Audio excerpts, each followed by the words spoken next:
Good afternoon all.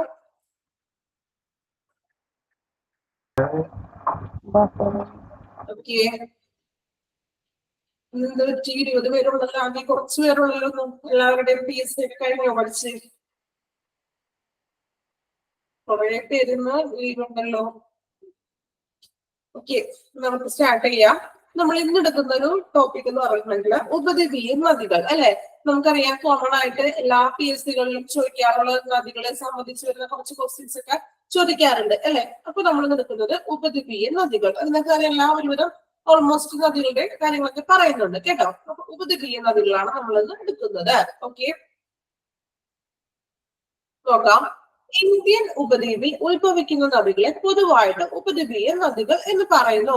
കുറച്ച് മിസ്റ്റേക്കുകളൊക്കെ ഉണ്ട് കേട്ടോ, നമ്മളുടെ ടൈപ്പിംഗിൽ വന്നിട്ടുണ്ട്. ജസ്റ്റ് വായിക്കുമ്പോൾ നിങ്ങൾ അനുസരിച്ചൊന്ന് വായിച്ചു പോവാട്ടോ. നോക്കാം. അപ്പോ ഇന്ത്യൻ ഉപദ്വീപില് ഉത്ഭവിക്കുന്ന നദികളെയാണ് നമ്മൾ എന്ത് പറയുക? ഉപദ്വീപീയ നദികൾ എന്ന് പറയുന്നത്. അത് മഴയെ ആശ്രയിച്ചിട്ടാണ് ഉപദ്വീപീയ നദികൾ നിലകൊള്ളുന്നത്. ദെൻ ഉപദ്വീപീയ നദികളെ രണ്ട് തരത്തില് രണ്ട് ഡിഫറെന്റ് ആയിട്ട് വേർതിരിക്കുന്നു. നോക്കാം. അറബിക്കടലിൽ പതിക്കുന്നവയെന്നും ബംഗാൾ വ്യൂഹത്തിൽപ്പെട്ടവയെന്നും പറയുന്നു. ഉപദ്വീപീയ നദികളെ രണ്ടായിട്ട് പറയാം. ഫസ്റ്റ് വൺ അറബിക്കടൽ വ്യൂഹത്തിൽ പെടുന്നവ, ദെൻ ബംഗാൾ വ്യൂഹത്തിൽ പെടുന്ന നദികൾ എന്നും പറയുന്നു. ഇനി അറബിക്കടൽ വ്യൂഹത്തിൽ പെടുന്ന നദികളാണ് നർമ്മദ, താപ്തി. ബംഗാൾ ഉൾക്കടലിൽ വരുന്നത് മഹാനദി, ഗോദാവരി. ഇത്രയും ക്ലിയർ ആയോ? ഉപദ്വീപീയ നദികൾ എന്ന് വെച്ചാല് പ്രധാനമായിട്ടും അവ മഴയെ ആശ്രയിച്ചിരിക്കുന്നു. ദെൻ നമ്മൾ പറഞ്ഞു അറബിക്കടൽ വ്യൂഹത്തിൽപ്പെട്ടവയെന്നും ബംഗാൾ വ്യൂഹത്തിൽപ്പെട്ടവയെന്നും രണ്ടായിട്ട് തിരിച്ചിരിക്കുന്നു. അറബിക്കടലിൽപ്പെട്ടവയാണ് നർമ്മദ, താപ്തി. ബംഗാൾ ഉൾക്കടലിൽപ്പെട്ടവയാണ് മഹാനദി, ഗോദാവരി. ഇത്രയും കാര്യങ്ങൾ ക്ലിയർ ആയല്ലോ. ഇനി നമ്മൾ ഓരോ നദികളെ കുറിച്ച് അവയുടെ പ്രത്യേകതയെ കുറിച്ചാണ് നമ്മൾ പറയാൻ പോകുന്നത്. ഏറ്റവും കുറെ ഒന്നും ഡീറ്റെയിൽ ആയിട്ടൊന്നും പറഞ്ഞിട്ടില്ല. ഇമ്പോർട്ടന്റ് ആയിട്ടുള്ള കാര്യങ്ങളൊക്കെയാണ് നമ്മൾ പറയാൻ പോകുന്നത്. ഓക്കെ, ഫസ്റ്റ് വൺ പടിഞ്ഞാറേക്ക് ഒഴുകുന്ന ഉപദ്വീപീയ നദികളാണ് നോക്കുന്നത് കേട്ടോ. പടിഞ്ഞാറോട്ട് ഒഴുകുന്ന നദികൾ. First one Narmada. നർമ്മദ നദിയെ പറ്റിയാണ് പറയുന്നത്. നർമ്മദ അറിയപ്പെടുന്ന മറ്റു രണ്ട് പേരുകളാണ് രേവ, ജലശങ്കരി. ഇത് കണ്ടിന്യൂഷൻ ആണ് കേട്ടോ. രേവ, ജലശങ്കരി എന്നീ പേരുകളിൽ അറിയപ്പെടുന്ന നദിയാണ് നർമ്മദ. രേവ, ജലശങ്കരി മറന്നു പോകരുത് കേട്ടോ. നർമ്മദ അറിയപ്പെടുന്ന മറ്റൊരു പേരാണ് രേവ, ജലശങ്കരി. ഇനി ഇന്ത്യയെ വടക്കേ ഇന്ത്യയിൽ നിന്നും തെക്കേ ഇന്ത്യയിൽ നിന്നും വേർതിരിക്കുന്ന നദിയാണ് നർമ്മദ. ഇന്ത്യയെ തെക്കേ ഇന്ത്യ, വടക്കേ ഇന്ത്യ നമ്മൾ പറഞ്ഞു കേട്ടിട്ടില്ലേ? വടക്കേ ഇന്ത്യ, തെക്കേ ഇന്ത്യ എന്നൊക്കെ. അങ്ങനെ വടക്കേ ഇന്ത്യയിൽ നിന്നും തെക്കേ ഇന്ത്യയിൽ നിന്നും വേർതിരിക്കുന്ന ഒരു നദിയാണ് നർമ്മദ. വിന്ധ്യ, സത്പുര പർവ്വതങ്ങൾക്കിടയിൽ കൂടി ഒഴുകുന്നു. വിന്ധ്യ, സത്പുര പർവ്വതങ്ങൾക്കിടയിൽ കൂടി ഒഴുകുന്നു. മാൾവ, ഡെക്കാൻ പീഠഭൂമികളെ വേർതിരിക്കുന്നു. വടക്കേ ഇന്ത്യ, തെക്കേ ഇന്ത്യ എന്ന് വേർതിരിക്കുന്നു. മാൾവ, ഡെക്കാൻ പീഠഭൂമികളെ വേർതിരിക്കുന്നു. ഇന്ത്യയിലെ ഏറ്റവും വലിയ അഞ്ചാമത്തെ നദി, ഇന്ത്യയിലെ ഏറ്റവും വലിയ അഞ്ചാമത്തെ നദി എന്നറിയപ്പെടുന്നു. സോ അതുകൊണ്ട് തന്നെ ഏറ്റവും കൂടുതൽ അണക്കെട്ടുകളുള്ള നദി എന്നറിയപ്പെടുന്നത് നർമ്മദ. PSC-ക്ക് PYQ-ന് ചോദിച്ചിട്ടുള്ള ക്വസ്റ്റ്യൻസ് ആണ് കേട്ടോ ഇത്. ഏറ്റവും കൂടുതൽ അണക്കെട്ടുള്ള നദി ചോദിക്കാറുണ്ട്. ഭ്രംശ താഴ്വരയിൽ കൂടി ഒഴുകുന്ന നദി എപ്പോഴും റിപ്പീറ്റ് ചെയ്ത് ചോദിക്കുന്ന ഒരു ക്വസ്റ്റ്യൻ ആണ് കേട്ടോ. ഭ്രംശ താഴ്വര. ഭ്രംശ താഴ്വരയിൽ കൂടി ഒഴുകുന്ന നദി ഏത് ചോദിക്കാറുണ്ട്. ഏതാണ്? നർമ്മദ. അമർഗാഡ് കുന്നുകളിൽ ഉത്ഭവിക്കുന്നു. ഉത്ഭവസ്ഥലം അമർഗാഡ് കുന്നുകൾ. സർദാർ സരോവർ ഡാം ഗുജറാത്തിൽ സ്ഥിതി ചെയ്യുന്ന ഏറ്റവും വലിയ കോൺക്രീറ്റ് ഡാമാണ് സർദാർ സരോവർ ഡാം. അത് സ്ഥിതി ചെയ്യുന്നത് ഈ ഒരു നർമ്മദ നദിയിൽ നിന്നാണ്. നർമ്മദയുടെ അഴിമുഖത്ത് സ്ഥിതി ചെയ്യുന്ന ഒരു ദ്വീപാണ് സാധു ബെട്ട് എന്ന് പറഞ്ഞൊരു ദ്വീപ്. ഇവിടെയാണ് സർദാർ വല്ലഭായ് പട്ടേലിന്റെ പ്രതിമ സ്ഥിതി ചെയ്യുന്നത്. ഏറ്റവും വലിയൊരു ഉയരം കൂടിയ ഒരു പ്രതിമയാണ്. 182 മീറ്ററോളം അതിന് ഉയരമുണ്ടെന്നാണ് പറയുന്നത്. സർദാർ വല്ലഭായ് പട്ടേലിന്റെ പ്രതിമ അത് നർമ്മദ നദിയുടെ തീരത്തുള്ള സാധുബെട്ട് എന്ന് പറഞ്ഞ ഒരു പ്രദേശത്താണ്. ഇനി പറയുന്നത് ഈ നർമ്മദ നദിയുടെ പോഷക നദികളാണ് നോക്കുന്നത്. Chhoti, Balmer, പുറി, ബർഗ, ഷർ, Kiran, bencher. നിങ്ങൾ എന്താ പറയാ ബൈഹാർട്ട് ചെയ്ത് തന്നെ പഠിക്കുന്നോട്ട് പോഷക നദികള്. ചിലപ്പോ ക്വസ്റ്റ്യൻസ് ഇങ്ങനെ ആവാം. ബാമർ, ഉറി, ബർഗർ, ഷെർ, കിരൺ ഏത് നദിയുടെ പോഷക നദികളാണ്? ഐഡന്റിഫൈ ചെയ്യാൻ വരാം അല്ലെ. ഏതാണ്? നർമ്മദ. ഇത്രയും കാര്യങ്ങളാണ് നർമ്മദ നദിയുടെ പ്രത്യേകതകൾ. ഒന്നും കൂടി പറയാം. രേവ, ജലശങ്കരി എന്നീ പേരുകളിൽ അറിയപ്പെടുന്നു. പിന്നെ എന്താണ് പറഞ്ഞത്? ഇന്ത്യയെ വടക്കേ ഇന്ത്യ, തെക്കേ ഇന്ത്യ എന്ന് വേർതിരിക്കുന്നു. അതുപോലെ മാൾവ, ഡെക്കാൻ പീഠഭൂമികളെ വേർതിരിക്കുന്നു. വിന്ധ്യ, സത്പുര പർവ്വതങ്ങൾക്കിടയിൽ കൂടി ഒഴുകുന്നു. ഇന്ത്യയിലെ ഏറ്റവും വലിയ അഞ്ചാമത്തെ നദി. ഏറ്റവും വലിയ അഞ്ചാമത്തെ നദി ആയതുകൊണ്ട് തന്നെ ഏറ്റവും കൂടുതൽ അണക്കെട്ടുകളുള്ള നദി. ഭ്രംശ താഴ്വരയിൽ കൂടി ഒഴുകുന്നു. ഇനി ഉത്ഭവസ്ഥലം എവിടെയാണ്? അമർഗാഡക്കിലാണ് ഉത്ഭവം. ഇനി ഒരു പോയിന്റ് പറയാൻ പറ്റുട്ടോ. മധ്യപ്രദേശിലെ മാർബിൾ വെള്ളച്ചാട്ടം അതും ഈ നർമ്മദ നദിയിൽ കൂടിയാണ് ഈ മാർബിൾ വെള്ളച്ചാട്ടം. സർദാർ സരോവർ ഡാം ഗുജറാത്തിൽ സ്ഥിതി ചെയ്യുന്ന ഇന്ത്യയിലെ ഏറ്റവും വലിയ കോൺക്രീറ്റ് ഡാമാണ് സർദാർ സരോവർ ഡാം. അതും ഈ ഒരു നർമ്മദയുടെ നർമ്മദ നദിയിലാണ് സ്ഥിതി ചെയ്യുന്നത്. സർദാർ വല്ലഭായ് പട്ടേൽ സാധുബെട്ട്, അതായത് നർമ്മദയുടെ തീരത്താണ് സാധുബെട്ട് എന്ന് പറഞ്ഞ ഒരു ദ്വീപിലാണ് സ്ഥിതി ചെയ്യുന്നത്. പോഷക നദികൾ ചോട്ടി, ബാമർ, ഉറി, ബർഗ, ഷെർ, കിരൺ, ബെഞ്ചർ ഇതൊക്കെയാണ് പോഷക നദികൾ നർമ്മദയുടെ. ഓക്കെയാണോ? നർമ്മദ പഠിച്ചോ എല്ലാവരും? ക്ലിയർ ആയോ? നർമ്മദയെ പറ്റി അത്യാവശ്യം വേണ്ടുന്ന പോയിന്റ്സ് മാത്രം എടുത്തിട്ടുള്ളൂ കേട്ടോ. നെക്സ്റ്റ് നമുക്ക് നോക്കാം താപ്തി. ഇനി അടുത്ത നദിയാണ് താപ്തി. ഇനി താപ്തിയെ കുറിച്ച് വളരെ കുറച്ച് പോയിന്റ്സുകളും നോക്കാം. നർമ്മദയ്ക്കു സമാന്തരമായി ഒഴുകുന്ന നദിയാണ് താപ്തി എന്ന് പറഞ്ഞത്. അതായത് നർമ്മദയ്ക്ക് സമാന്തരമായി ഒഴുകുന്നു. ഇനി താപ്തി നർമ്മദയുടെ ഇരട്ട, അപരൻ എന്നറിയപ്പെടുന്നു. നർമ്മദയുടെ ഇരട്ട അല്ലെങ്കിൽ അപരൻ എന്നീ പേരുകളിലൊക്കെ അറിയപ്പെടുന്നതാണ് ആര്? താപ്തി നദി. അതായത് നർമ്മദയ്ക്ക് സമാന്തരമായി ഒഴുകുന്നു. സോ നർമ്മദയുടെ ഇരട്ട അല്ലെങ്കിൽ അപരൻ എന്നീ പേരുകളൊക്കെ അറിയപ്പെടുന്നു. ഇനി ഉത്ഭവ സ്ഥലം നോക്കാം കേട്ടോ. താപ്തി എവിടെ നിന്നാണ് ഉത്ഭവിക്കുന്നത്? മുൾട്ടായി കുന്നുകളിൽ നിന്നാണ് ഉത്ഭവിക്കുന്നത്. മുൾട്ടായി കുന്നുകൾ. ഇനി നർമ്മദ എവിടെ നിന്നായിരുന്നു ഉത്ഭവ സ്ഥലം? നർമ്മദയുടെ നമ്മൾ പറഞ്ഞു അമർഗാഡ് കുന്നുകൾ. നർമ്മദയുടെ ഉത്ഭവ സ്ഥലം അമർഗാഡ്. താപ്തിയുടെ ഉത്ഭവ സ്ഥലം മുൾട്ടായി കുന്നുകൾ. ഇനി നോക്കാം ഉക്കായ് ഡാം. അതിനകത്ത് ഏറ്റവും താപ്തി നദിയിൽ ഇമ്പോർട്ടന്റ് ആയിട്ട് വരുന്ന ഒരു ഡാമാണ് ഉക്കായ് ഡാം. താപി, ചൂടുള്ളവർ എന്നീ പേരുകളിൽ അറിയപ്പെടുന്ന നദിയാണ് താപ്തി. താപി, ചൂടുള്ളവർ എന്നീ പേരുകളിൽ അറിയപ്പെടുന്നു. താപ്തി, താപി അത് നിങ്ങൾക്ക് കണക്ട് ചെയ്യാൻ പറ്റുമല്ലോ. താപ്തി, താപി കണക്ട് ചെയ്യാൻ പറ്റും അല്ലെ. താപി എന്ന് വെച്ചാൽ എന്താണ്? താപം, ചൂട്. അപ്പൊ ചൂടുള്ളവർ എന്നീ പേരുകളിൽ കൂടി അറിയപ്പെടുന്നത് താപ്തി നദിയാണ്. പോഷക നദികൾ ഏതൊക്കെയാണ് താപ്തിയുടെ പോഷക നദികൾ? ആനർ, ഗിർന. രണ്ട് പോഷക നദികളുള്ളൂ. ആനർ, ഗിർന. ആനറും ഗിർണയും. ഓക്കെ. ഇനി ഇത്രയും കാര്യങ്ങളാണ് താപ്തി നദിയിൽ വരുന്നത്. മെയിൻ ആയിട്ട് വരുന്നത് നർമ്മദയ്ക്ക് സമാന്തരമായി ഒഴുകുന്നു. ദെൻ നർമ്മദയുടെ അപരൻ അല്ലെങ്കിൽ ഇരട്ട എന്നൊക്കെ അറിയപ്പെടുന്നു. ഉത്ഭവം എവിടെയായിരുന്നു? മുൾട്ടായ് കുന്നുകളിലാണ് ഉത്ഭവം. ദെൻ പിന്നെന്താ പറഞ്ഞത്? താപി, ഉക്കായ് ഡാമാണ് താപ്തി നദിയിൽ പ്രധാനമായിട്ടും ഉള്ളത്.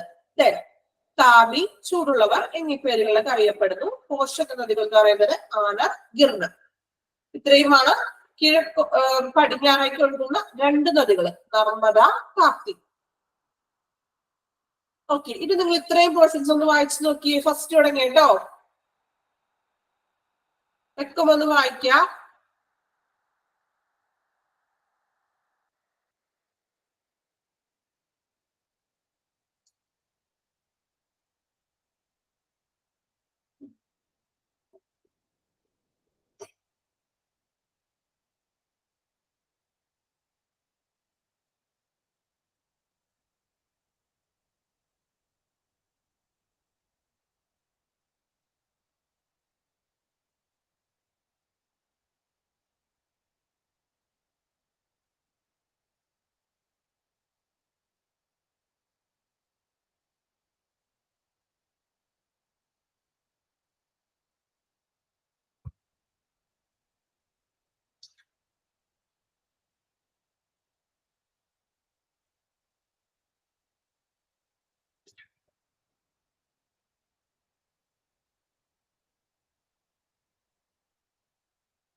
ഓക്കെ, വായിച്ചോ എല്ലാവരും? നർമ്മദ, താപ്തി, ഈ രണ്ട് നദികളെ പറ്റിയാണ് നമ്മൾ പറഞ്ഞത്. ഈ രണ്ട് നദികളും ക്ലിയർ ആയോ? റെസ്പോൺസ് ഒന്നും ഇല്ലാലോ, എല്ലാവരും ഉറങ്ങിയാണോ? ക്ലിയർ ആയി. ക്ലിയർ അല്ലേ? അതെ. ഓക്കെ, അപ്പൊ നമുക്ക് അടുത്ത നദിയിലേക്ക് പോവാം. നമ്മള് നർമ്മദ, താപ്തി പറഞ്ഞു. ഇത് രണ്ടും പടിഞ്ഞാറേക്ക് ഒഴുകുന്ന നദികളാണ്, നർമ്മദ, താപ്തി.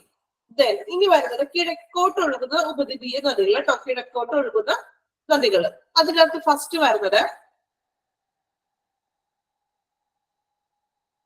മഹാനദി കേട്ടോ. മഹാനദി, മഹാനദിയെ പറ്റി നമുക്ക് നോക്കാം. മഹാനദി ഉത്ഭവസ്ഥാനം റായ്പൂർ. റായ്പൂർ ആണ് മഹാനദിയുടെ ഉത്ഭവസ്ഥാനം.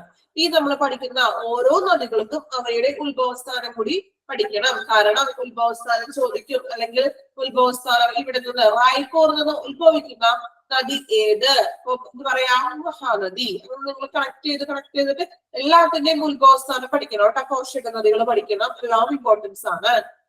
ഓക്കെ, അപ്പൊ മഹാനദി ഉത്ഭവിക്കുന്നത് റായ്പൂർ നിന്നാണ് മഹാനദി ഉത്ഭവിക്കുന്നത്.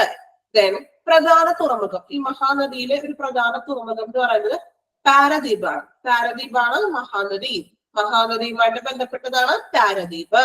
ദെൻ ഇനി മഹാനദി അറിയപ്പെടുന്ന പേരുകളാണ് കേട്ടോ. ഒഡീഷയുടെ ജീവരേഖ, ജീവനാടി, ആത്മാവ് എന്നീ പേരുകളിൽ അറിയപ്പെടുന്നു. അപ്പൊ മഹാനദി ഒഴുകുന്നത് ഒഡീഷയിൽ കൂടിയാണ്. സോ അതുകൊണ്ട് എന്താണ്, ഒഡീഷയുടെ ജീവരേഖ, ജീവനാടി, ആത്മാവ് എന്നീ പേരുകളിൽ അറിയപ്പെടുന്നു. ഒഡീഷയുടെ ജീവരേഖ, ജീവനാടി, ആത്മാവ്.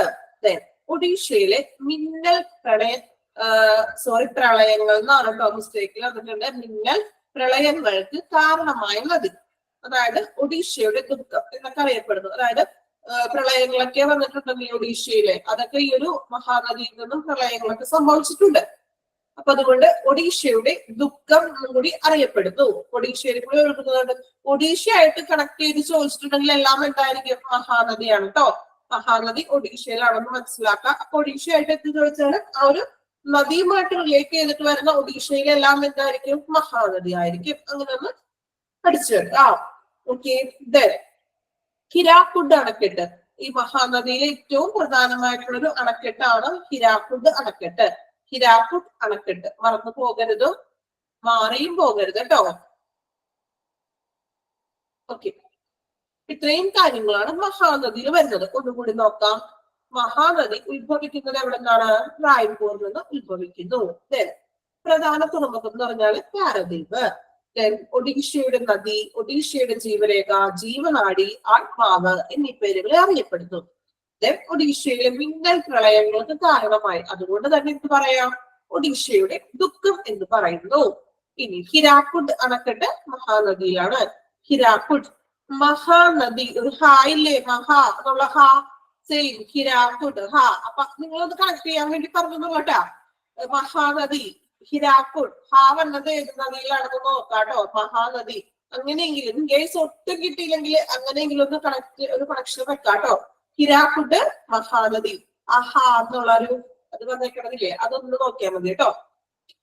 ചില ക്വസ്റ്റ്യൻസ് കാര്യങ്ങളൊക്കെ നമുക്ക് എളുപ്പം മനസ്സിലാക്കാൻ വേണ്ടി ഇങ്ങനെ അക്ഷരങ്ങൾ വെച്ചോ അങ്ങനെ എന്തെങ്കിലും കോഡൊക്കെ വെച്ചിട്ടൊക്കെ ഒന്ന് പഠിക്കാം കേട്ടോ. ഓക്കെ, ഹിരാക്കുഡ് മഹാനദി. ഓക്കെ ആണല്ലോ. ഇത്രയുമാണ് മഹാനദിയെ കുറിച്ച് പറയുന്നത്. സോറി, ഇനി പോഷക നദികളും കൂടി ഉണ്ട് കേട്ടോ. പോഷക നദികൾ വരുന്നത് ഇബ്, ടെൽ, ഷിയോനാദ്. 3 പോഷക നദികളാണ് മഹാനദിയിൽ വരുന്നത്. ഇബ്, ടെൽ, ഷിയോനാദ്. പോഷക നദികള് ഇത്തിരി കൺഫ്യൂഷൻ വരാം, എങ്കിലും നല്ല രീതിയിലൊക്കെ ഒന്ന് മാക്സിമം ഒന്ന് പഠിക്കാൻ ശ്രമിക്കണം കേട്ടോ. ഓക്കെ, അപ്പൊ ഇബ്, ടെൽ, ഷിയോനാദ് ഇത്രയുമാണ് മഹാനദിയുടെ പോഷക നദികളായിട്ട് പറയുന്നത്. മഹാനദി ക്ലിയർ ആയല്ലോ? ഓക്കെ അല്ലേ? ഒന്ന് വായിച്ചു നോക്കാം കേട്ടോ. മഹാനദി വായിച്ചു നോക്കാം.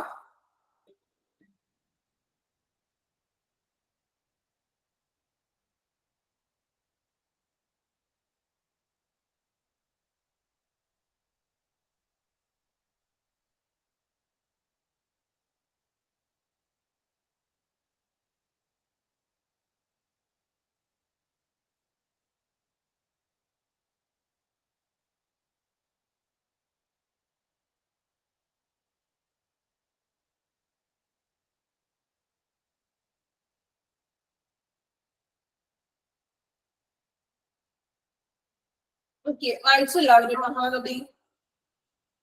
ഒന്നുകൂടി ഇനി ലാസ്റ്റ് റിപ്പീറ്റ് ചെയ്യാം. ഓക്കെ, ദെൻ നെക്സ്റ്റ് നദിയാണ്. അശ്വതി ടീച്ചർ എടുത്തിട്ടുണ്ടോ ഈ പോർഷൻ? ആ നദികളൊക്കെ അശ്വതി ടീച്ചർ എടുത്തതാ. ഓക്കെ, കുഴപ്പമില്ല. കുറച്ചും കൂടി നിങ്ങൾക്ക് എന്താ പറയാ തമായിട്ട് ഒന്നും കൂടി പഠിക്കാലോ. ഈ സെയിം പോയിന്റ്സ് ഒക്കെ തന്നെയായിരുന്നു ടീച്ചർ എടുത്തത്. അതെ. ഓക്കെ, കുഴപ്പമില്ല. അപ്പൊ നിങ്ങൾ പഠിക്കാത്തവരാണെങ്കിൽ കുറച്ചും കൂടി ഇന്നത്തെ ഒരു ക്ലാസ്സോട് കൂടി പഠിക്കില്ലേ? Okay miss. ഓക്കെ,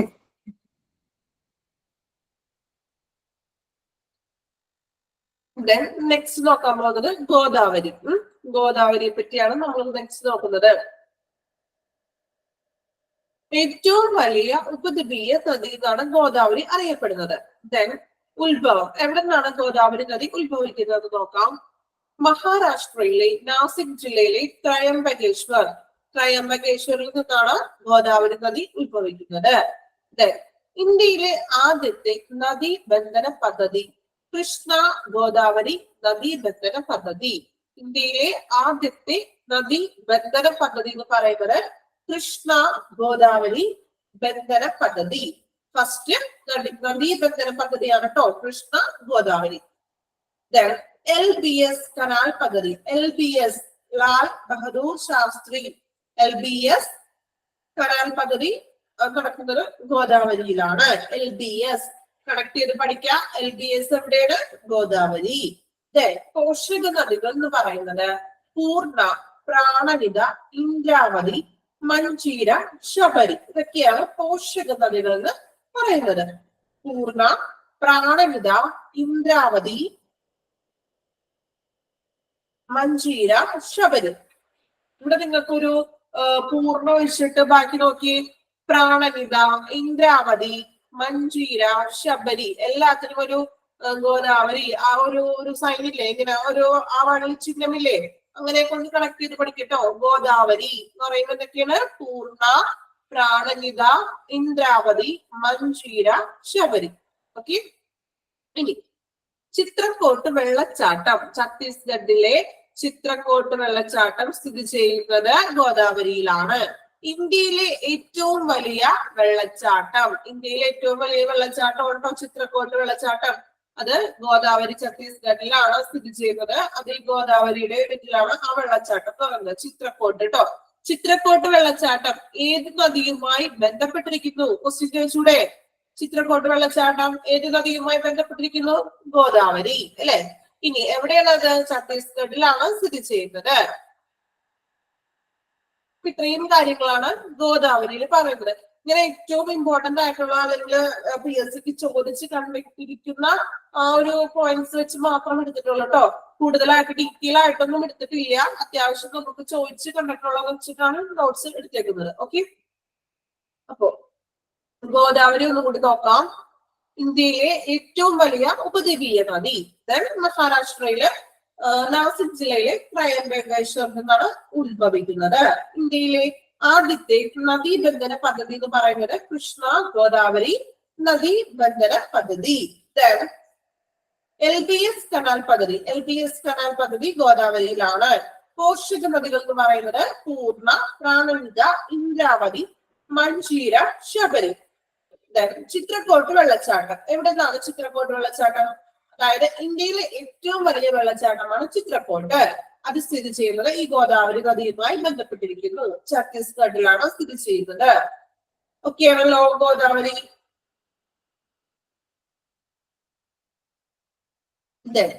നെക്സ്റ്റിലോട്ട് പോണേണ് കൃഷ്ണ നദി കേട്ടോ. കൃഷ്ണ നദി. കൃഷ്ണ നദി നോക്കാം. കൃഷ്ണ നദി ഉത്ഭവ സ്ഥലം നോക്കാം കേട്ടോ. എവിടെ നിന്നാണ് ഉത്ഭവിക്കുന്നത്? മഹാരാഷ്ട്രയിലെ മഹാബലേശ്വറിൽ നിന്നാണ് കൃഷ്ണ നദി ഉത്ഭവിക്കുന്നത്. മഹാരാഷ്ട്ര മഹാബലേശ്വർ കണക്റ്റഡ് ആണല്ലോ. Maharashtra Mahabaleshwar. MSR canal. MSR canal നമ്മൾ നേരത്തെ പറഞ്ഞത് ഏതായിരുന്നു? ഓർമ്മയുണ്ടോ? LBS കനാല് മാറിപ്പോയിരുന്നു കേട്ടോ. LBS എവിടെയായിരുന്നു? LBS ഗോദാവരിയിലായിരുന്നു. Then കൃഷ്ണയിൽ പറയുന്നത് NSR ആണ് കേട്ടോ. NSR നീലം സഞ്ജീവ റെഡ്ഡി കനാൽ കേട്ടോ. നീലം സഞ്ജീവ റെഡ്ഡി കനാല് കൃഷ്ണ നദിയുമായിട്ടാണ് റിലേറ്റഡ് ആയിട്ടിരിക്കുന്നത്. ഇനി പോഷക നദികൾ എന്ന് പറയുന്നത് പഞ്ചഗീന, തുംഗഭദ്ര, ഭീമ, വൈര. ഇതൊക്കെയാണ് കൃഷ്ണ നദിയുടെ പോഷക നദികൾ എന്ന് പറയുന്നത്. എന്തൊക്കെയായിരുന്നു? പഞ്ചഗീന, തുംഗഭദ്ര, ഭീമ, വൈര. സോറി, പഞ്ചഗംഗയാണ് കേട്ടോ. അത് ഒരു മിസ്റ്റേക്ക് വന്നിട്ടുണ്ട് കേട്ടോ. പഞ്ചഗംഗ കേട്ടോ, അതൊന്ന് ഓർത്ത് വെക്കണേ. പഞ്ചഗംഗ, കൊയ്ന, തുംഗഭദ്ര, ഭീമ, വൈര, ഇത്രയുമാണ് കേട്ടോ. Then next, മല്ലികാർജുന ക്ഷേത്രം സ്ഥിതി ചെയ്യുന്നത് കൃഷ്ണ നദി തീരത്താണ്. മല്ലികാർജുന ക്ഷേത്രം കൃഷ്ണ നദി തീരത്ത്. Then വൃദ്ധഗംഗ എന്നറിയപ്പെടുന്നത് ഏതാണ്? വൃദ്ധഗംഗ. മൂന്നെണ്ണം കേട്ടോ, മാറിപ്പോകരുതും. നിങ്ങളൊന്ന് എഴുതി വെക്കണമെങ്കിൽ ഒന്ന് എഴുതി വെക്കാം. വൃദ്ധഗംഗ എന്നറിയപ്പെടുന്നത് ഗോദാവരി. വൃദ്ധഗംഗ ഗോദാവരി. Then ദക്ഷിണഗംഗ എന്നറിയപ്പെടുന്നത് കാവേരി അല്ലെ? ദക്ഷിണഗംഗ കാവേരി. അർദ്ധഗംഗ എന്നറിയപ്പെടുന്നത് അല്ലെങ്കിൽ പാതാള ഗംഗ എന്നറിയപ്പെടുന്നത് കൃഷ്ണ. വൃദ്ധഗംഗ ഗോദാവരി അല്ലെ? ദക്ഷിണഗംഗ കാവേരി. അർദ്ധഗംഗ അല്ലെങ്കിൽ പാതാള ഗംഗ എന്നറിയപ്പെടുന്നത് കൃഷ്ണ നദി. മാർക്കോ വരുന്നിട്ട് മൂന്നും ക്വസ്റ്റ്യൻ ചോദിക്കാറുണ്ട്. എപ്പോഴും റിപ്പീറ്റബിൾ ആയിട്ടുള്ള ക്വസ്റ്റ്യൻ ആണത്. ഓക്കെ, അപ്പൊ കൃഷ്ണ നദിയിൽ പറയുന്ന ഇത്രയും കാര്യങ്ങളാണ്. Last one Kaveri. കാവേരി നദിയിൽ വരുന്ന കാര്യങ്ങൾ നോക്കാം. കർണാടകയിലെ കൂർഗ് ജില്ലയിലെ തലക്കാവേരിയിൽ നിന്നാണ് ഉത്ഭവിക്കുന്നത്. കർണാടകയിലെ കൂർഗ് ജില്ലയിലെ തലക്കാവേരിയിൽ നിന്ന് ഉത്ഭവിക്കുന്നു. ശിവസമുദ്രം പദ്ധതി കാവേരിയിലാണ്. ഇന്ത്യയിലെ ആദ്യത്തെ ജലവൈദ്യുത പദ്ധതി എന്നറിയപ്പെടുന്നതാണ് ശിവസമുദ്രം പദ്ധതി. ഇന്ത്യയിലെ ആദ്യത്തെ ജലവൈദ്യുത പദ്ധതിയാണ് ശിവസമുദ്രം പദ്ധതി.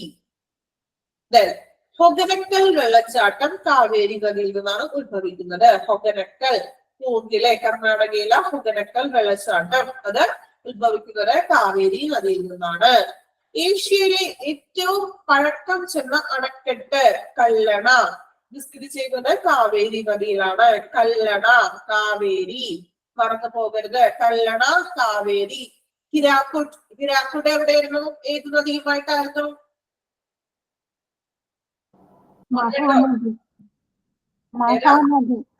മഹാനദി. ഹിരാക്കുഡ് മഹാനദി.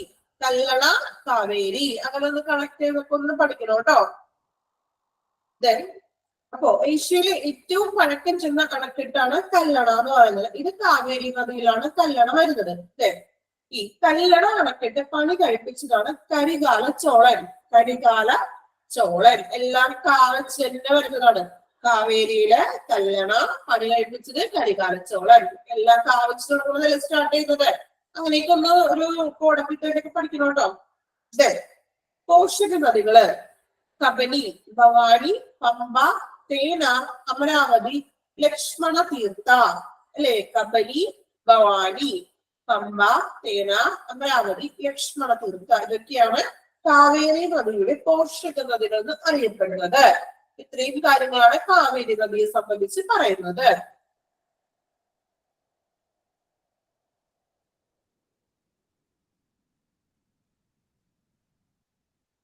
ഓക്കെ, അപ്പൊ നമ്മൾ ഒന്നും കൂടി ജസ്റ്റ് ഒന്ന് നോക്കാം. ഫസ്റ്റ് നമ്മൾ പറഞ്ഞു നർമ്മദ നദിയെ കുറിച്ച് പറഞ്ഞു അല്ലെ? നർമ്മദയിൽ എന്തൊക്കെ കാര്യങ്ങളാണ് നമ്മൾ പറഞ്ഞത്?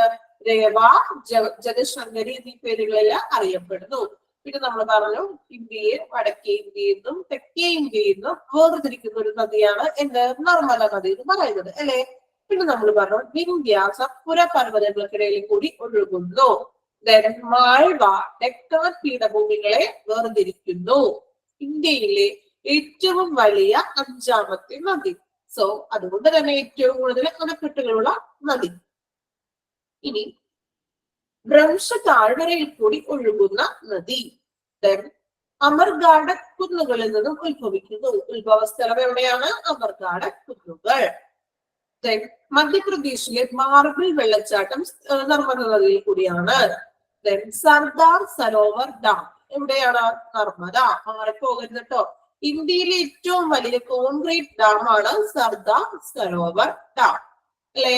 ഇനി നർമ്മദയുടെ അഴിമുഖത്ത് സ്ഥിതി ചെയ്യുന്ന ഒരു ദ്വീപാണ് സാധുബെട്ട്. സാധുബെട്ടിലാണ് സർദാർ വല്ലഭായ് പട്ടേലിന്റെ പ്രതിമ സ്ഥിതി ചെയ്യുന്നത്. അതിന്റെ ഉയരം എന്ന് പറയുന്നത് 182 മീറ്റർ ആണ്.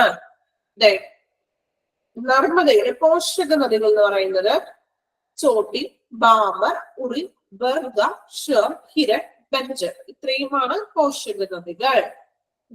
നെക്സ്റ്റ് നമ്മൾ പറയുന്നത് താപ്തിയെ കുറിച്ചാണ്. നർമ്മദയ്ക്ക് സമാന്തരമായി ഒഴുകുന്നു. അതുകൊണ്ട് തന്നെ എന്ത് പറയും? നർമ്മദയുടെ ഇരട്ട അല്ലെങ്കിൽ അപരൻ എന്ന പേരിൽ അറിയപ്പെടുന്നു. ഇനി താപ്തിയുടെ ഉത്ഭവസ്ഥാനം എന്ന് പറയുന്നത് എവിടെയാണ്? മുൾട്ടായ് കുന്നുകളിലാണ് ഉത്ഭവം. ഉക്കായ് ഡാം സ്ഥിതി ചെയ്യുന്നു. ഉക്കായ് ഡാം സ്ഥിതി ചെയ്യുന്നത് താപ്തിയിലാണ്. താപി ചൂടുള്ളവർ എന്നറിയപ്പെടുന്നു. താപ്തി എന്ന് പറയുന്നത് എന്നറിയാം, താപി താപം, ചൂടുള്ളവർ എന്ന് അറിയപ്പെടുന്നു. ഇനി താപ്തിയുടെ പോഷക നദികൾ എന്ന് പറയുന്നത് ആദർ, ഗിർന. അല്ലേ. ഇനി നമ്മൾ നെക്സ്റ്റ് നോക്കിയത് കിഴക്കോട്ട് ഒഴുകുന്ന ഉപദ്വീപീയ നദികൾ ഏതൊക്കെയാണെന്നാണ്. ഓക്കെ, എന്നിട്ട് പറയുന്നതാണ് ഫസ്റ്റ് വൺ മഹാനദി. മഹാനദിയിൽ എന്തൊക്കെ കാര്യങ്ങൾ പറയുന്നുണ്ട്? ഉത്ഭവസ്ഥാനം റായ്പൂർ. ഇനി പ്രധാന തുറമുഖം എന്ന് പറയുന്നത് പാരദ്വീപാണ്. ഒഡീഷയിൽ കൂടി ഒഴുകുന്ന മഹാനദി സ്ഥിതി ചെയ്യുന്നത് ഒഡീഷയിലാണ്. അതിനാൽ ഒഡീഷയുടെ നദി, ഒഡീഷയുടെ ജീവരേഖ അല്ലെങ്കിൽ ജീവനാടി, ആത്മാവ് എന്നീ പേരുകളിലെല്ലാം അറിയപ്പെടുന്നു. ഇനി ഒഡീഷയിലെ പിന്നെ പ്രളയങ്ങൾക്ക് കാരണമായ നദി. അതുകൊണ്ട് തന്നെ ഒഡീഷയുടെ ദുഃഖം എന്ന് എപ്പോഴും ചോദിക്കാറുണ്ട്. PSC ചോദിച്ചു വരാവുന്നൊരു അല്ലെങ്കിൽ ചോദിച്ചു കണ്ടായിട്ടുള്ള ക്വസ്റ്റ്യൻ ആണ് ഒഡീഷയുടെ ദുഃഖം എന്നറിയപ്പെടുന്നത് മഹാനദി. ഹിരാക്കുഡ് അണക്കെട്ട് മഹാനദി. പോഷക നദികൾ എന്ന് പറയുന്നത് ഇബ്ബർ, ടെൽ, ഷിയോനാഗ്. ഇബ്ബർ, ടെൽ, ഷിയോനാഗ് ഇതാണ് പോഷക നദികൾ. ഗോദാവരി. ഗോദാവരിയിൽ എന്തൊക്കെ കാര്യങ്ങളാണ് പറയുന്നത്? ഏറ്റവും വലിയ ഉപദ്വീപീയ നദിയാണ് ഗോദാവരി അറിയപ്പെടുന്നത്. ഉത്ഭവം എവിടെയായിരുന്നു? നാസിക്, മഹാരാഷ്ട്രയിലെ നാസിക് ജില്ലയിലെ ത്രയംബകേശ്വറിലാണ് ഉത്ഭവിക്കുന്നത്. ഇന്ത്യയിലെ ആദ്യത്തെ നദീ ബന്ധന പദ്ധതിയാണ് കൃഷ്ണ പ്ലസ് ഗോദാവരി നദീ ബന്ധന പദ്ധതി. ഇനി LBS കനാൽ പദ്ധതി ഗോദാവരി. മാറിപ്പോകരുത്. LBS ഗോദാവരി. അടുത്തത് ഒരെണ്ണം വരുന്നുണ്ട്. അതുകൊണ്ടാണ് ഈ മാറിപ്പോകുന്നത് എന്ന് പറഞ്ഞത്. NS ഉണ്ട്, LBS ഉണ്ട്. LBS ഗോദാവരിയിലും NS കൃഷ്ണയിലുമാണ്. ഓക്കെ, അത് രണ്ടും കൺഫ്യൂഷൻ വരാൻ ചാൻസ് ഉണ്ട്. ഓക്കെ, അപ്പൊ LBS കനാൽ പദ്ധതി ഗോദാവരി. പോഷക നദികൾ എന്ന് പറയുന്നത് പൂർണ്ണ, പ്രാണഗംഗ, ഇന്ദ്രാവതി, മഞ്ചീര, ശബരി എന്നിവയൊക്കെയാണ് എന്താ പോഷക നദികൾ. ഇനി ഏറ്റവും ഇമ്പോർട്ടന്റ് ആയിട്ടുള്ള പോയിന്റ് ആണ് ഇന്ത്യയിലെ ഏറ്റവും വലിയ വെള്ളച്ചാട്ടമാണ് ചിത്രക്കോട്ട് വെള്ളച്ചാട്ടം. ഏത് ജില്ലയിലാണ്? ഛത്തീസ്ഗഡിലാണ് അത് സ്ഥിതി ചെയ്യുന്നത്. അത് കൃഷ്ണ നദി ഗോദാവരിയിൽ നിന്നാണ് ഉത്ഭവിക്കുന്നത്. ഏറ്റവും വലിയ വെള്ളച്ചാട്ടം ചിത്രക്കോട്ട്. കൃഷ്ണ നദിയിൽ എന്തൊക്കെയാണ് വരുന്നത് നോക്കാം. കൃഷ്ണ നദി ഉത്ഭവിക്കുന്നത് മഹാരാഷ്ട്രയിലെ മഹാബലേശ്വർ അല്ലെ. NSR കനാൽ, അതായത് നീലം സഞ്ജീവ റെഡ്ഡി കനാല് ഈ ഒരു കൃഷ്ണ നദിയുടെ ഇതിലാണ് സ്ഥിതി ചെയ്യുന്നത്. പോഷക നദികൾ എന്ന് പറയുന്നത് എന്തൊക്കെയാണ്? പഞ്ചഗംഗ, തുംഗഭദ്ര, ഭീമ, വൈര ഇതൊക്കെയാണ് പോഷക നദികൾ. മല്ലികാർജുന ക്ഷേത്രം കൃഷ്ണ നദി തീരത്താണ് സ്ഥിതി ചെയ്യുന്നത്. വൃദ്ധഗംഗ എന്നറിയപ്പെടുന്നത് ഗോദാവരി. ദക്ഷിണഗംഗ കാവേരി. അർദ്ധഗംഗ അല്ലെങ്കിൽ പാതാളഗംഗ എന്നറിയപ്പെടുന്നത് കൃഷ്ണ നദി. കാവേരി അല്ലെ. കാവേരി നോക്കാം. കർണാടകയിലെ കൂർഗ് ജില്ലയിലെ തലക്കാവേരിയിൽ നിന്നും ഉത്ഭവിക്കുന്നു. ശിവസമുദ്ര പദ്ധതി കാവേരി നദിയിലാണ്. ഇന്ത്യയിലെ ആദ്യത്തെ ജലവൈദ്യുത പദ്ധതിയാണ് ശിവസമുദ്രം പദ്ധതി. പൊഗനക്കൽ വെള്ളച്ചാട്ടം സ്ഥിതി ചെയ്യുന്നു. ഏഷ്യയിലെ ഏറ്റവും പഴക്കം ചെന്ന അണക്കെട്ടാണ് കല്ലണ. കല്ലണ പണി കഴിപ്പിച്ചത് കരികാല ചോളൻ. കാവേരി, കല്ലണ, കരികാല ചോളൻ. ഒരു ലിങ്ക് കിട്ടിയില്ലേ? കാവേരി, കല്ലണ, കരികാല ചോളൻ. ഇനി മറന്നു പോകില്ലല്ലോ അത്. ഓക്കെ. ഇനി പോഷക നദികൾ കബനി, ഭവാനി, പാമ്പ, തേന, അമരാവതി, ലക്ഷ്മണ തീർത്ഥ. കബനി ചിലപ്പോ സ്റ്റാർട്ടിങ് കബനി ചോദിക്കാൻ വഴിയില്ല, മാക്സിമം കൺഫ്യൂഷൻ ആക്കാനല്ലേ PSC ചോദിക്കാറുള്ളൂ. ഇനി ഇൻ കേസ് കബനി, ഭവാനി, പാമ്പ ഒരുമിച്ച് ഒരേ ഓർഡറിൽ ചോദിച്ചാലേ കബനി, കാവേരി എല്ലാം കാണിച്ച് കണക്ട് ചെയ്ത് പഠിക്കണം കേട്ടോ. ഓക്കെ, അപ്പൊ കാവേരി ഇത്രയും കാര്യങ്ങളാണ് പറയുന്നത്. അപ്പൊ മെയിൻ ആയിട്ട് നമ്മൾ ഇത്രയും നദികളുടെയാണ് പറയുന്നത്. ഓക്കെ, അശ്വതി ടീച്ചർ ഈ സെയിം പോയിന്റ്സ് ഒക്കെ തന്നെയാണോ നിങ്ങൾക്ക് ക്ലാസ് ഉണ്ടായിരുന്നത്? അതെ മിസ്സേ. ഓക്കെ, വേറെ ഏതൊക്കെ നദികളുടെ പറഞ്ഞായിരുന്നു? ഇത്രയും നദികൾ പറഞ്ഞോളൂ.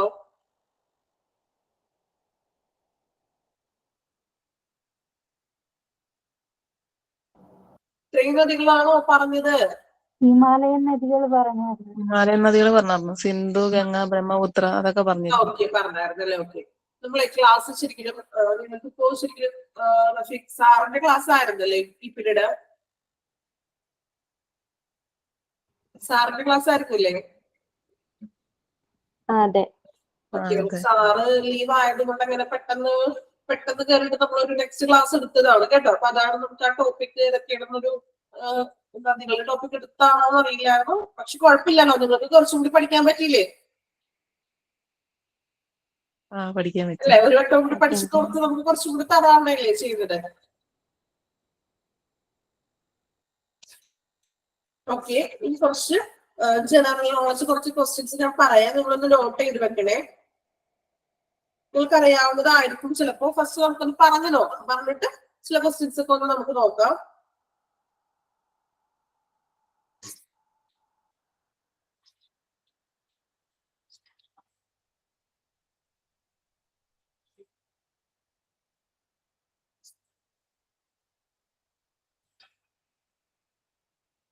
ഇന്ത്യയുടെ തീരപ്രദേശം എന്ന് പറഞ്ഞ ടോപ്പിക് നിങ്ങൾക്ക് എടുത്തായിരുന്നോ ടീച്ചർ?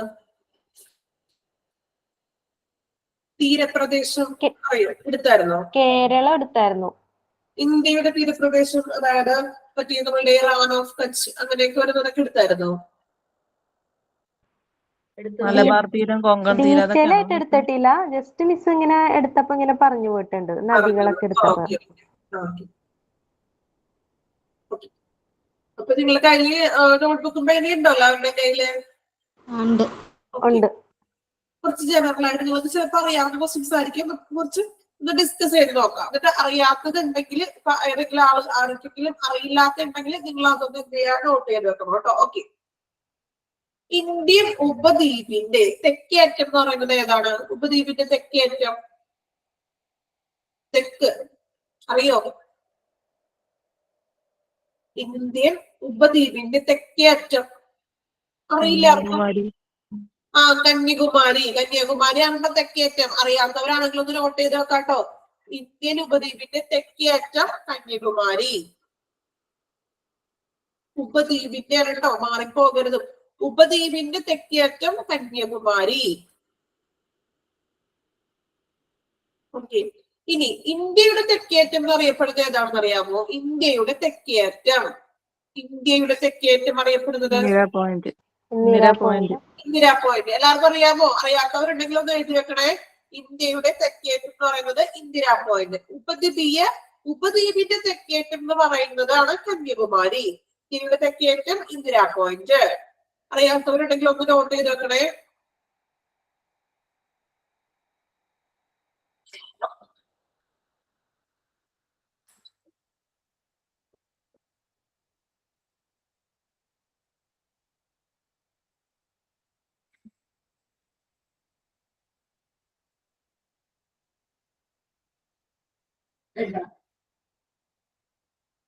ഓക്കെ, നോട്ട് ചെയ്തോ അറിയാത്തവര്?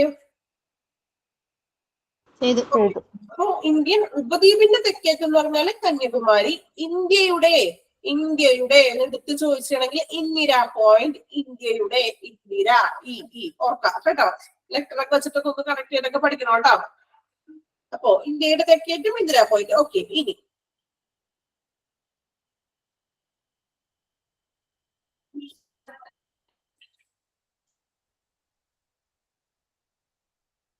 നമുക്ക് ഈ അടുത്ത് വന്ന കുറച്ച് PSC ചോദിച്ച ക്വസ്റ്റ്യൻസ് ആണ് പറയുന്നത്.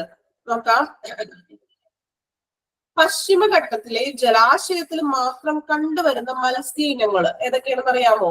പശ്ചിമഘട്ടത്തിലെ ജലാശയത്തിൽ മാത്രം കണ്ടുവരുന്ന മത്സ്യ ഇനങ്ങൾ. കറണ്ട് അഫെയർ ആയിരുന്നു, കഴിഞ്ഞ ഏതോ ഒരു എക്സാമിനൊക്കെ ചോദിച്ച ക്വസ്റ്റ്യൻ ആയിരുന്നു ഇത്. അതുകൊണ്ടാണ് ഞാൻ എടുത്ത് ചോദിച്ചത് കേട്ടോ. പശ്ചിമഘട്ടത്തിലെ ജലാശയത്തിൽ മാത്രം കണ്ടുവരുന്ന മത്സ്യ ഇനങ്ങൾ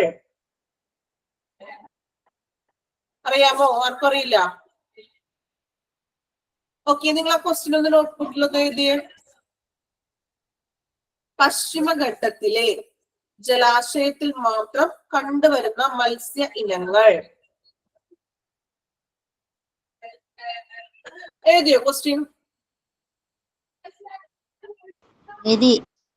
ഓക്കെ, ആൻസർ എഴുതിക്കോട്ടോ. സായല്ല, സായല്ല. ഒന്നാമത്തത് സായല്ല.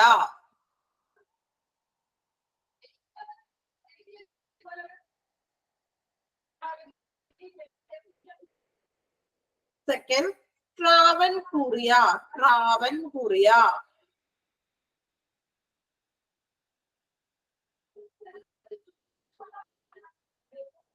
ട്രാവൻകൂറിയ സായല്ല. PSCക്ക് ചോദിച്ചിട്ടുള്ള ക്വസ്റ്റ്യൻ ആണ് കേട്ടോ. പശ്ചിമഘട്ടത്തിലെ ജലാശയത്തിൽ മാത്രം കണ്ടുവന്ന മത്സ്യ ഇനം ഏത്? ചിലപ്പോ ട്രാവൻകൂറിയ ആയിരിക്കാം, അല്ലെങ്കിൽ സായല്ല ആയിരിക്കാം ഓപ്ഷനിൽ കിടക്കുന്നത്. ഓക്കെ, ഏതാണോ സൂട്ടബിൾ ആയിട്ടുള്ളത്, ട്രാവൻകൂറിയ മാത്രമാണെങ്കിൽ അത് ട്രാവൻകൂറിയ ആയിരിക്കും ആൻസർ. മേ ബി സായല്ലയാണ് ശരിയായിട്ടുള്ള ആൻസർ എങ്കിൽ സായല്ല ആയിരിക്കും. ഓക്കെ ആണല്ലോ, മറന്നു പോകരുത്. സായല്ല, ട്രാവൻകൂറിയ.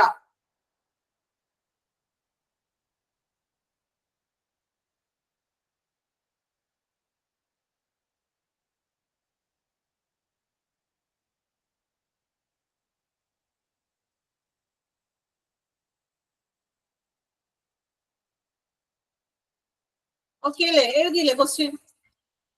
എഴുതി.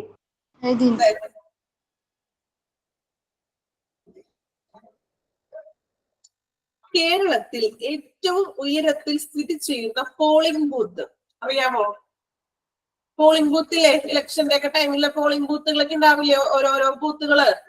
കേരളത്തിൽ ഏറ്റവും ഉയരത്തിൽ സ്ഥിതി ചെയ്യുന്ന പോളിംഗ് ബൂത്ത് ഏത്? അറിയോ?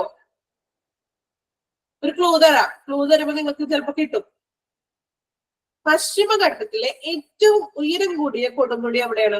ഏറ്റവും ഉയരം കൂടിയ കൊടുമുടി ആനമുടി. ആനമുടി. ആനമുടി അല്ലെ? അപ്പോ അത് ആനമുടിയിലെ ഒരു കേരളത്തിലെ ഏറ്റവും ഉയരത്തിൽ സ്ഥിതി ചെയ്യുന്ന പോളിംഗ് ബൂത്ത് ആണ് ആനമുടി കേട്ടോ. ആനമുടിയിലത്തെ ആ ഒരു പോളിംഗ് ബൂത്ത് ആണ് ഏറ്റവും ഉയരത്തില് സ്ഥിതി ചെയ്യുന്ന പോളിംഗ് ബൂത്ത്.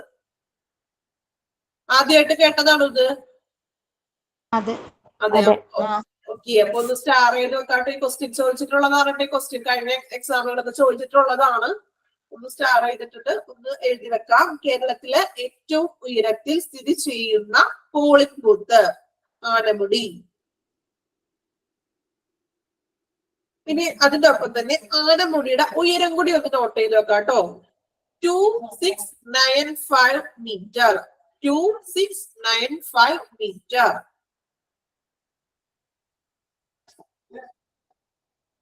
ഓക്കെ, കമന്റ് ഇട്ടുണ്ട് കേട്ടോ. 2695 മീറ്റർ ആണ് ആനമുടിയുടെ ഉയരം എന്ന് പറയുന്നത്. അപ്പോ കേരളത്തിലെ ഏറ്റവും ഉയരത്തിൽ സ്ഥിതി ചെയ്യുന്ന പോളിംഗ് ബൂത്ത് ആണ് ആനമുടി. ഉയരം എന്ന് പറഞ്ഞാല് 2695.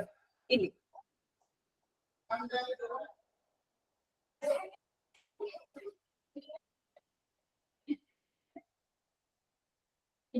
എവറസ്റ്റിന്റെ ഉയരം കൂടി ഒന്ന് എഴുതണേ. എവറസ്റ്റ് ജസ്റ്റ് ഒന്ന് നോട്ട് ചെയ്ത് വെച്ചേക്കേ. 8848.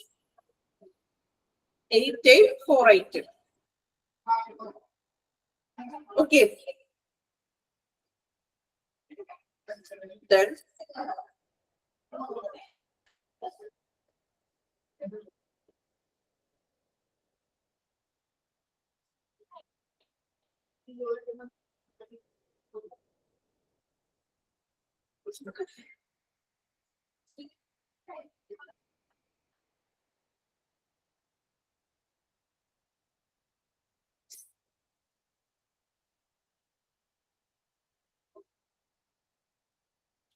നെക്സ്റ്റ് ക്വസ്റ്റ്യൻ നിങ്ങൾക്ക് അറിയാവുന്നതായിരിക്കും കേട്ടോ.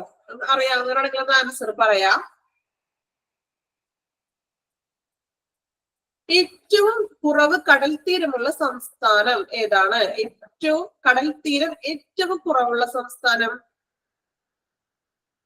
ഏറ്റവും കുറവാണ് കേട്ടോ, കുറവ്. ഗോവ. ദിവ്യ പറഞ്ഞു ഗോവയാണ് കേട്ടോ റൈറ്റ് ആൻസർ. ഗോവ ഒന്ന് എഴുതി വെക്കാണ്ട് അറിയാത്തവരാണെങ്കിൽ ഗോവ.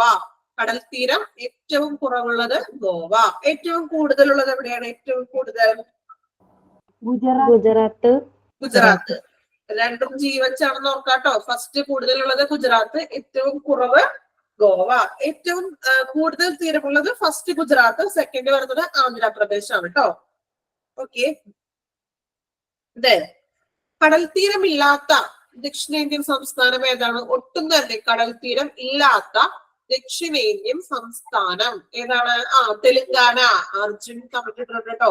അറിയാവുന്നവർക്ക് ഇന്നപ്പോ, അറിയാത്തവരാണെങ്കിൽ നോട്ട് ചെയ്ത് വെക്കോട്ടോ. കടൽ തീരം ഇല്ലാത്ത ദക്ഷിണേന്ത്യൻ സംസ്ഥാനം തെലുങ്കാന.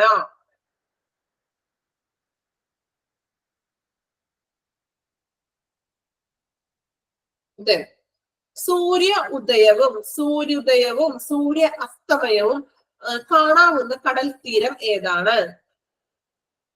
സൂര്യാസ്തമയവും സൂര്യ ഉദയവും കാണാവുന്ന കടൽ തീരം ആർക്കറിയില്ല? അതിന്റെ കമന്റ് ഇട്ടിട്ടുണ്ടല്ലോ. കന്യാകുമാരി. ആൻസർ കന്യാകുമാരിയാണ് കേട്ടോ. സൂര്യോദയവും അസ്തമയവും കാണുന്നത്. ഇതൊക്കെ റയർ ക്വസ്റ്റ്യൻ ആണ് കേട്ടോ. നിങ്ങൾ അതൊന്ന് സ്റ്റാർട്ട് വെക്കണേ. അസ്തമയവും ഉദയവും കാണുന്നത് കന്യാകുമാരി. സോ കന്യാകുമാരി അറിയപ്പെടുന്ന മറ്റൊരു പേരാണ് കിഴക്കിന്റെ അലക്സാണ്ട്രിയ. കിഴക്കിന്റെ അലക്സാണ്ട്രിയ എന്നറിയപ്പെടുന്നത് കന്യാകുമാരി. കന്യാകുമാരിയാണ് കിഴക്കിന്റെ അലക്സാണ്ട്രിയ എന്ന് അറിയപ്പെടുന്നത്. ഓക്കെ. കിഴക്കിന്റെ അലക്സാണ്ട്രിയ കേട്ടിട്ടുണ്ടോ നിങ്ങള്? ആരെങ്കിലും കേട്ടിട്ടുണ്ടോ? ഓക്കെ, കേട്ടിട്ടില്ല. ഓക്കെ, പി എസ് സിക്ക് ഇങ്ങനത്തെ ഒക്കെ ടൈപ്പാണ് ചോദിക്കുന്നത്. കിഴക്കിന്റെ അലക്സാണ്ട്രിയ എന്നറിയപ്പെടുന്നത് കന്യാകുമാരി. ഇമ്പോർട്ടന്റ് ആണ്, അതൊക്കെ പഠിച്ചു വെക്കണേ. കിഴക്കിന്റെ അലക്സാണ്ട്രിയ എന്നറിയപ്പെടുന്നത് കന്യാകുമാരി. കന്യാകുമാരിയിലാണ് എന്താണ് സൂര്യാസ്തമയവും ഉദയവും കാണാൻ സാധിക്കുന്നത് കന്യാകുമാരിയിലാണ്.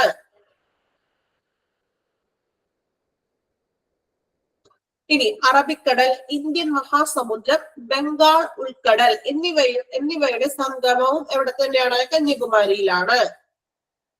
ഇത് നമ്മൾ പറഞ്ഞു തെക്കേയറ്റം എന്ന് പറയുന്നത് കന്യാകുമാരിയാണ്. ഓക്കെ അല്ലേ? അപ്പൊ അറിയാത്ത ക്വസ്റ്റ്യൻസ് ഒക്കെ ഒന്ന് എഴുതി വെക്കണേ.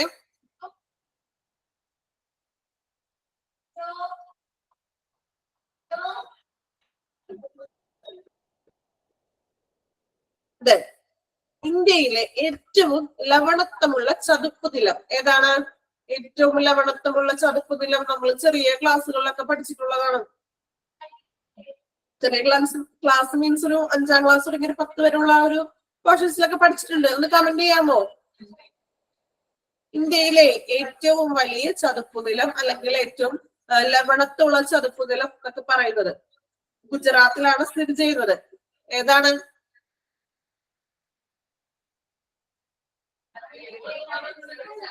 അറിയോ? റാൻ ഓഫ് കച്ച് കേട്ടോ. റാൻ ഓഫ് കച്ച്.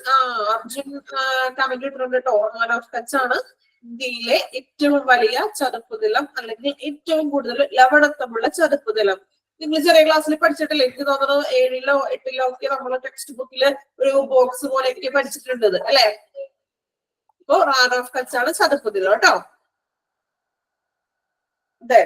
ലോകത്തിലെ ഏറ്റവും വലിയ കണ്ടൽ വനം ഏതാണ്? ലോകത്തിലെ ഏറ്റവും വലിയ കണ്ടൽ വനം സുന്ദർബൻ ഡെൽറ്റ. ലോകത്തിലെ ഏറ്റവും വലിയ കണ്ടൽ വനം സുന്ദർബൻ ഡെൽറ്റ. അറിയാത്തവരൊന്ന് എഴുതി വെക്കണേ. കടുവകൾ കാണപ്പെടുന്ന ലോകത്തിലെ ഒരു കണ്ടൽ വനം തന്നെയാണ് ഈ സുന്ദർബൻ ഡെൽറ്റ എന്നറിയപ്പെടുന്നത്. പിന്നെ എന്താണ്, ബംഗാൾ കടുവകൾ കാണപ്പെടുന്നത് സുന്ദർബൻ ഡെൽറ്റയിലാണ് കേട്ടോ. ദെൻ ബംഗാളിലാണ് സുന്ദർബൻ ഡെൽറ്റ സ്ഥിതി ചെയ്യുന്നത്. ബംഗാൾ ഉൾക്കടലിന് സമീപത്താണ് ഇത് കാണപ്പെടുന്നത്. ഇത്രയും കാര്യങ്ങളൊക്കെയാണ് സുന്ദർബൻ ഡെൽറ്റയിൽ വരുന്നത്. ലോകത്തിലെ ഏറ്റവും വലിയ കണ്ടൽ വനം കടുവകൾ കാണപ്പെടുന്നു, ബംഗാൾ കടുവ കാണപ്പെടുന്നു. ദെൻ ബംഗാളിൽ സ്ഥിതി ചെയ്യുന്നു, ബംഗാൾ ഉൾക്കടലിന് സമീപം കാണപ്പെടുന്നു. ഇനി കടൽ തീരമുള്ള ഇന്ത്യൻ സംസ്ഥാനങ്ങൾ, എത്ര സംസ്ഥാനങ്ങളാണ് കടൽ തീരമുള്ളത്? ഇന്ത്യൻ സംസ്ഥാനങ്ങൾ എത്ര സംസ്ഥാനമുണ്ട് കടൽ തീരമുള്ളത്? 9. ഓക്കെ, ഏതൊക്കെയാണെന്നൊന്ന് പറയാമോ?